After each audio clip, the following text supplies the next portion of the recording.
नमस्कार। आज हम ईरान में चल रहे संकट को समझने की कोशिश करेंगे। देखिए, जो खबरें हम तक पहुंच रही हैं, क्या वो वाकई लोकतंत्र के लिए एक लड़ाई है या फिर पर्दे के पीछे तेल का कोई बहुत बड़ा खेल चल रहा है? चलिए इस पूरी गुत्थी को सुलझाने की कोशिश करते हैं। तो सबसे पहला और सबसे बड़ा सवाल तो यही उठता है, ईरान से जो भी जानकारी बाहर आ रही है, उसमें से कितनी खबर है और कितना प्रोपेगेंडा? क्या हम जो देख रहे हैं वो सच है या फिर कोई गढ़ी हुई कहानी है? देखिए, ये बात तो सच है कि ईरान में प्रदर्शनकारियों पर सख्ती हुई है, उनका दमन हुआ है। लेकिन जो सोर्स हम देख रहे हैं, उसके मुताबिक हमें थोड़ा और गहराई में जाना होगा।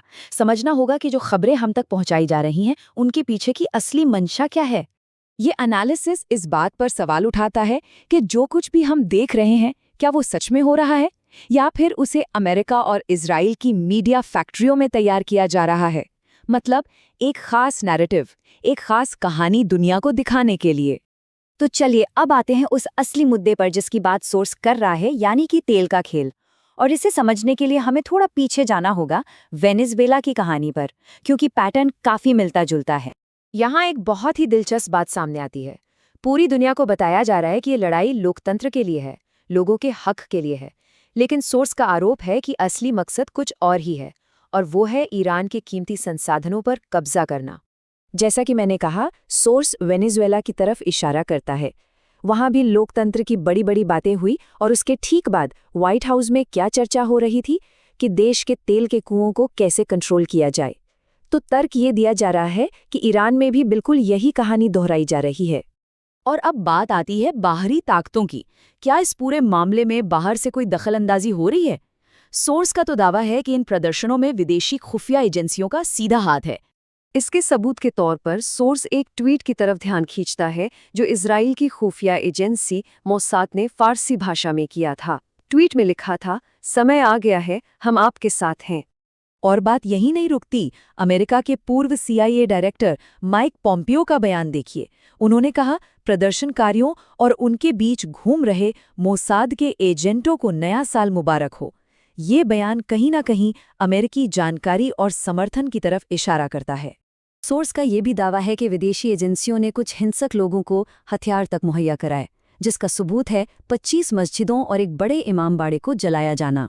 यानी सोर्स के मुताबिक आम प्रदर्शनकारी अलग हैं और ये हिंसक तत्व अलग हैं जिन्हें बाहर से सपोर्ट मिल रहा है। अब आते हैं एक दूसरे हथियार पर, जो है आर्थिक घेराबंदी। सोर्स का मानना है कि ईरान के अंदर असंतोष को और भड़काने के लिए उसकी अर्थव्यवस्था को तोड़ा जा रहा है, उसकी करेंसी को बर्बाद किया जा रहा है। जरा इस आंकड़े को देखिए। एक अमेरिकी डॉलर के बदले 10,50,000 से भी ज्यादा ईरानी रियाल। और ये कब हुआ? ठीक उस मीटिंग के बाद जो अमेरिकी और इजरायली नेताओं के बीच हुई थी। इसे एक सोची समझी आर्थिक चाल के सबूत के तौर पर पेश किया जा रहा है। अब जरा इन घटनाओं का क्रम देखिए तो तस्वीर और साफ हो जाती है। पहले ईरान अपने न्यूक्लियर प्रोग्राम पर अंतर्राष्ट्रीय एजेंसी के साथ सहयोग कर रहा है। फिर 29 दिसंबर को अमेरिकी और इजरायली नेताओं की मुलाकात होती है और उसके फौरन बाद ईरान की करेंसी बुरी तरह गिर जाती है। सोर्स का तर्क है कि यह सिर्फ बाजार का उतार चढ़ाव नहीं था, बल्कि एक जानबूझकर उठाया गया कदम था। तो यहाँ एक बहुत ही सीधा सा सवाल खड़ा होता है जो सोर्स पूछ रहा है कि अगर पश्चिमी देशों को वाकई ईरान के लोगों की इतनी ही चिंता है, तो वो उन पर लगे इतने कड़े आर्थिक प्रतिबंधों को हटा क्यों नहीं देते जिनसे आम आदमी पिस रहा है। चलिए अब बात करते हैं कि इस पूरे भूराजनीतिक खेल का हमारे देश यानी भारत पर क्या असर पड़ सकता है, क्योंकि ईरान हमारा एक बहुत अहम पार्टनर है। तो भारत के लिए दांव पर क्या लगा है? ईरान के साथ व्यापार पर 25% टैरिफ का प्रस्ताव है। एक और बिल है जो रूस के तेल पर 500% टैरिफ लगा सकता है। और सबसे बड़ी बात, हमारा अरबों डॉलर का चाबाहार पोर्ट प्रोजेक्ट, जो सेंट्रल एशिया तक पहुंचने और पाकिस्तान को बाईपास करने का हमारा एकमात्र सीधा रास्ता है, वो खतरे में पड़ सकता है। तो कुल मिलाकर इस विश्लेषण का निचोड़ यह है कि अगर ईरान कमज़ोर होता है तो इससे इस पूरे क्षेत्र में अमेरिकी दबदबा बढ़ेगा, जो कि भारत के रणनीतिक हितों के लिए ठीक नहीं है। और आखिर में चलिए इस पूरे संकट को इतिहास के चश्मे से देखते हैं, क्योंकि सोर्स का मानना है कि जो आज हो रहा है वो पहले भी हो चुका है। इतिहास खुद को दोहरा रहा है। इतिहास गवाह है 1951 में जब ईरान की सरकार ने अपनी तेल कंपनियों को देश की संपत्ति घोषित किया तो अमेरिका और ब्रिटेन ने ऑपरेशन एजेक्स नाम का एक खुफिया मिशन चलाया। नतीजा 1953 में ईरान की चुनी हुई लोकतांत्रिक सरकार को गिरा दिया गया।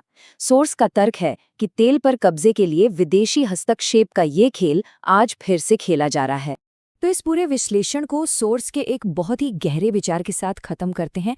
जब शहर में आग लगी हो तो एक लोटा पानी काफी नहीं होता। जो जरूरी है वो है सही समझ और एकजुटता। ये बात हमें सोचने पर मजबूर करती है कि इस संकट की असलियत क्या है।